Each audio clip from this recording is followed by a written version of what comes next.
Tararua Ranges are the spine of mountains at the bottom of Aotearoa's North Island. Isla and I embarked on an ambitious 2-week circuit traversing their two main ridgelines. A recent all-girls trip emphasised how we went about tramping differently as females. We wanted to explore this new terrain independently from our male friends and partners' support. The intention of our journey was to understand the unique experiences of tramping as a woman. We walked into the Tararua Mountains following in the footsteps established by a long history and strong culture.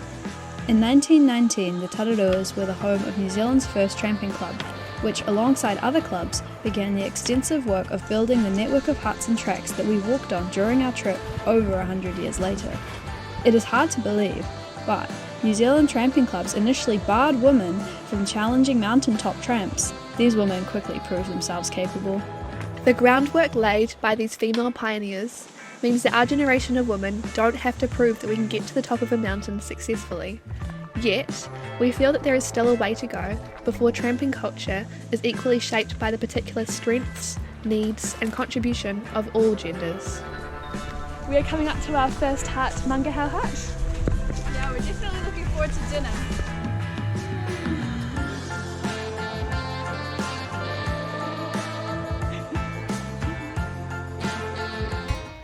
Coincidentally, we both got our periods on the first day of our tramp, which was, as you can imagine, a bloody nuisance. The arrival of our periods made our first few days a hell of a lot harder than expected. The cocktail of hormones and pain left us both feeling a tad knackered, cramping, and questioning our life decisions while we walked. We haven't yet found a good solution to managing menstruation while tramping, and our periods also proved to be an issue negotiating hygiene with limited resources. A long drop or an exposed ridge is not a great place to try and sort yourself out, especially when some of the long drops didn't have doors. At least we had each other though. We do not. What helped us during Cramp Central was sharing the experience together and being able to empathise and adapt our days to meet each other's needs. I reckon this is a good place to stop. We're wet, we're cold, and we're menstruating, so we're very excited to get to the hut.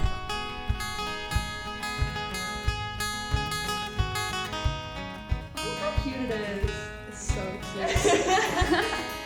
Aww.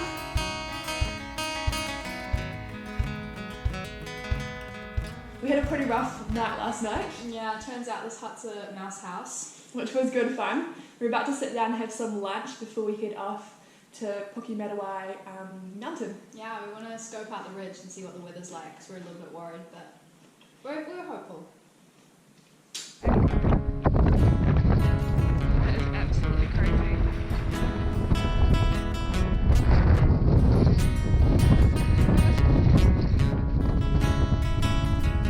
As it was just us women, it was refreshing to feel that we could stop for a break without having to explain why. Some of the other positive differences of an all-woman dynamic included rebelling against that unspoken, suck-it-up, buttercup mentality that can emerge in mixed gender groups. Karen Bells said in her master's thesis that when hiking, women and older trampers are more likely to emphasise the importance of social contact and experiencing nature, the process, while many of the young men emphasise the physical exertion, the goal achievement. We certainly noticed these differences as we prioritise the experience of walking over trying to beat dock times or outdo other trampers. We found we were much more transparent when checking in with each other about how we actually felt, both the ups and the downs. We wondered if questions of "how are you going?" in a female-centric group are typically read as an act of connection and empathy, which could be interpreted differently by groups with more masculine cultures. Transparency became essential in the higher risk and physically demanding terrain of the mountains. By being honest about when we were good to push and when we wanted a break, we became very in tune with each other. This enabled us to more confidently negotiate the intensity and pacing of our hike.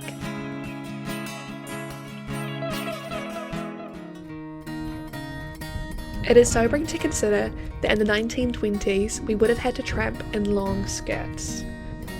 Only the most audacious boundary pushers, like mountaineer Fred de Fouw, dared to wear knickerbockers in a skirt, cut to just beneath the knee. She was way ahead of her time as the first woman to scale New Zealand's tallest mountain, Aoraki Mount Cook, in 1910. Outdoor gear made for the female body was not even a concept until surprisingly recently. We were shocked to discover that it has only been in the last 30 years that hiking boots were actually created specifically to fit women's feet. Additionally, sports bras were only invented in the late 1970s. For this trip, we were lucky to be sponsored with excellent outdoor gear, purposely designed for women, which we found made a massive difference. We are thankful to the pioneers of women's tramping in New Zealand, those who continued to upend conventions and to design advancements that enable us to stride as freely as we can today.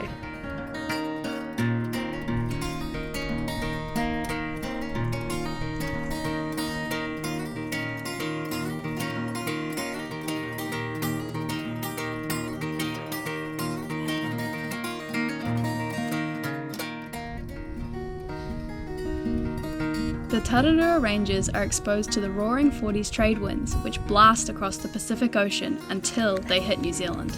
Pretty darn good. These winds are then funneled in intensity by the Cook Strait to, as you guessed it, the mountains we were walking on. The Tararuas are also exposed to the icy southerlies that rip straight up from the Antarctic. This combination creates the notoriously unpredictable weather that this forest park is famous for. Prepared trampers know to expect 200 days of rain and 160 days of gale force wind annually, as well as large dumps of snow year round. Oh, You made it to the hut. absolutely sodden. Like literally, like every part of me is just soaked and freezing. It was so cold. Really looking forward to a hot chocolate. Yeah. Oh my god, I could literally have cried when I saw the hut. Oh. So my friend is listening to all day. And now it's here. We made a good decision. Statistically, we knew it was impossible to get a 2-week, somewhat clear weather window, but as we quickly discovered, a single day absent of rain seemed to be a nearly impossible ask. Yep, still soaking. It's a bit cold, it's a bit shit.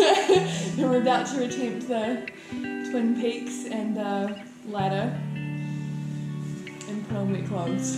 Yeah, we're gonna put on yesterday's soaking wet clothes, so it's more fun. There's also 35km winds right now, which doesn't sound like very much, but it's very much. Yeah. So we're really excited about today. Having a blast! We scoped out the ridge, but the wind had us feeling not steady on our feet, so we reluctantly decided to have a hut day to wait out the weather and try again the following day. This decision was not made lightly, as we knew there were some significant weather changes on the horizon and we were committing to stay the whole day and another night in a bitterly cold hut with no heating. It's absolutely freezing. It's so cold. We've been like napping and now we've gotten up to cook our emergency food, which is copper soup. Louise is during us in the fog walking up a mountain before the rain. This is the toilet door for Mangahoka Hut Toilet.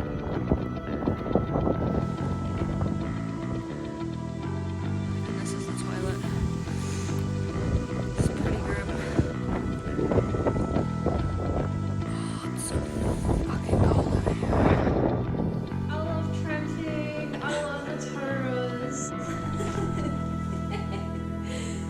Oh man, I'm feeling cold. I'm feeling like I'm gonna get colder.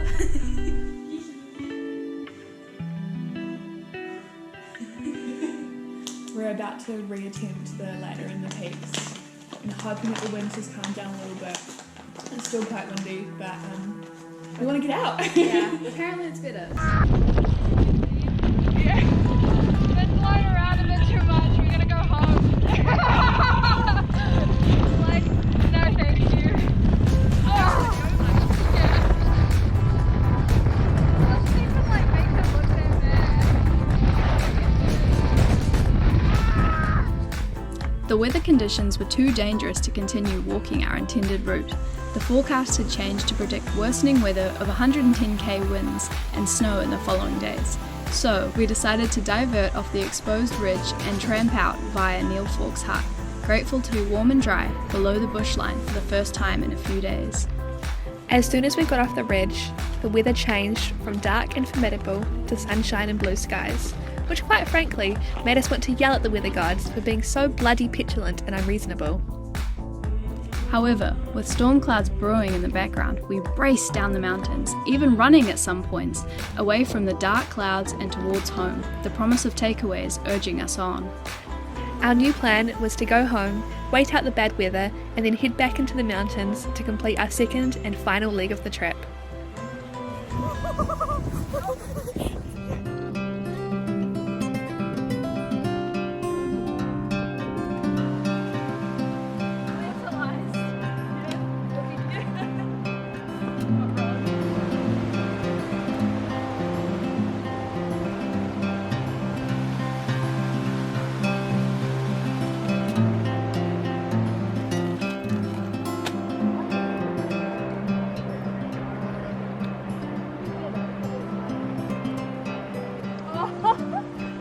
Do we always dance and cast bubbles into the wind when we go tramping?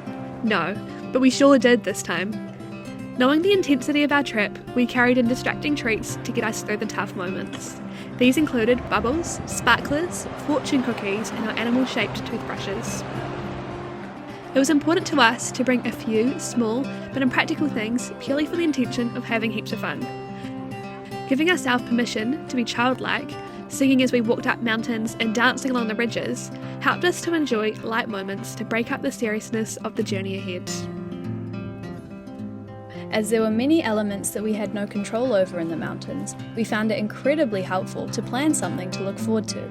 Food became a tool to motivate us. We are grateful to have the generous support of some stellar local brands that really added sustenance and style to our standard mountain meals.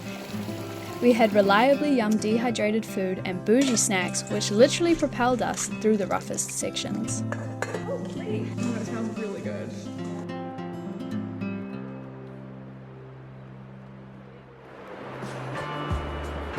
One of the best things about tramping is getting to know people more intimately. Eliminating distractions, spending time away from society, just eating, sleeping, walking and repeating, gives us the opportunity to be more deliberately present for more in-depth conversations. We also often find ourselves physically, mentally and emotionally challenged when tramping, which means that we see each other when riding the highs and lows of pushing ourselves.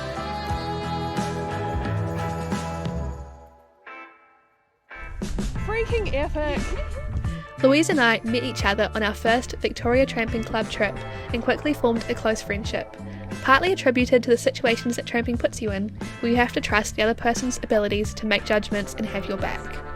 We agreed that there is absolutely no way that either one of us would have attempted this adventure without the other person, because we know we can trust and have fun with each other in a way that is essential for a tramp as challenging as this one. We have also discovered that tramping changes the way we see ourselves as individuals. Once you have completed an adventure that you were not sure you were capable of finishing, your self-evaluation of what you can achieve shifts.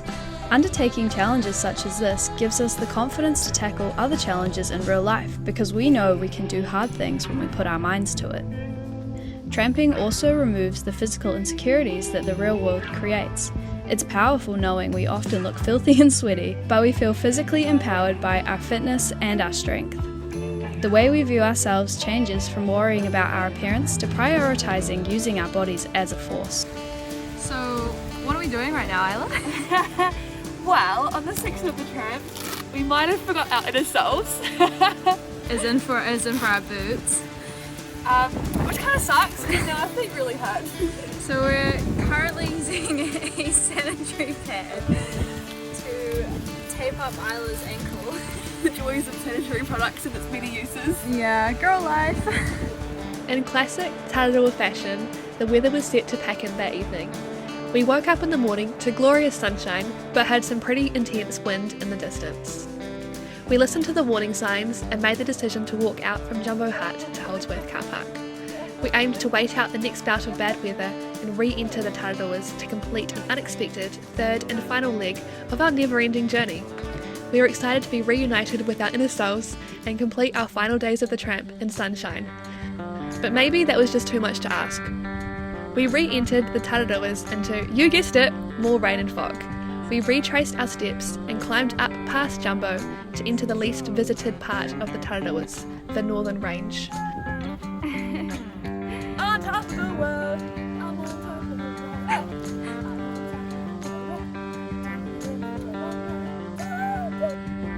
world. This section was entirely devoid of markers and relied on our navigational skills, often in very little visibility.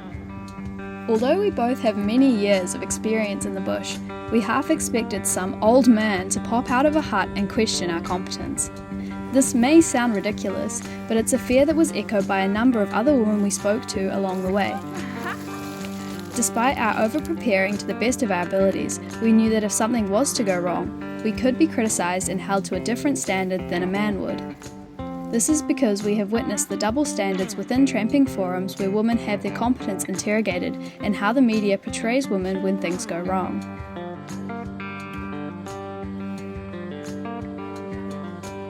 Making my way up the hill, slipping on rocks and pinnacle bound. We've been sliding down that, like quite literally on our backs, and we can't find the pinnacles. And these pinnacles over here, which we think might be it, which you can't really see, look freaking terrifying. So it turns out we were wrong. It's not this way. We're going back that way. We just thought it was too heinous, but maybe we are walking down the heinous part, so... We found them. We hope. So relaxed. We're like, I have to climb that. Will I be alive? But we just did climb that. Yeah. The pinnacles! Needed something to get me over these, so I'm having a little snack. The pinnacles, darling.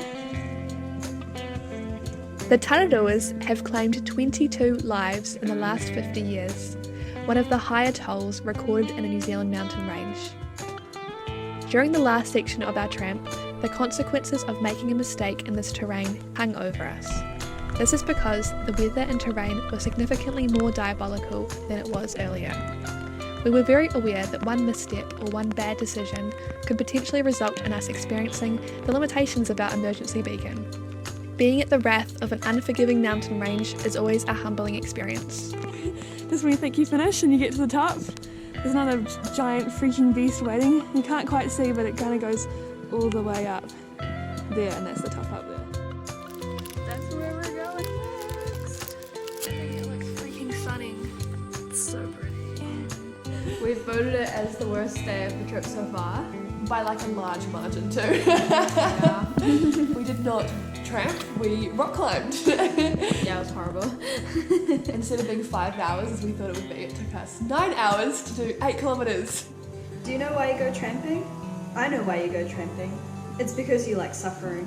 You'll swear black and blue that you go tramping for the scenery and the companionship. But what's that 90% of the time? Non-existent or cold and wet. You look so glum. I vividly remember feeling cold, wet and scared as Louise yelled over the wind, Do you feel alive?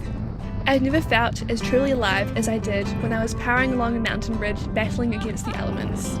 Louise is not eating anything. Occasionally the clouds parted and revealed a glimpse of the Tararua Mountain Range in the distance. It felt surreal looking across the valley at where we had stood a week earlier, fantasizing about being where we stood now. We felt like we'd come a long way since then and only had one day to go. Classic Tararuas! When we finally reached the day's hut, we could begin our ritual of peeling off our muddy boots, feeling as though we'd really earned our dinner. Climbing into our sleeping bags, feeling a bit sore yet satisfied with the day's accomplishments.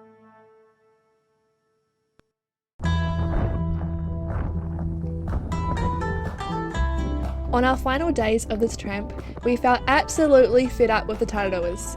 We vowed not to go into the mountains again anytime soon, especially if we had to walk in more dang rain. But it was a half-hearted vow, we both knew that. We actually went tramping again a few weeks later, and the weeks after that too, with plans for more adventures in the following months. Every single time we have tramped since this trip, it has rained on us. But we keep planning tramps and coercing friends to join us, because there is something about challenging ourselves in the outdoors, coupled with good company, that makes us feel absolutely on top of the world. And occasionally, there's even a good view too. We started there, we ended here. It doesn't matter why, Jacko Dillon, to Nichols, to Anderson, and then Hair Pie, and then home! Not a goddamn walk in the park.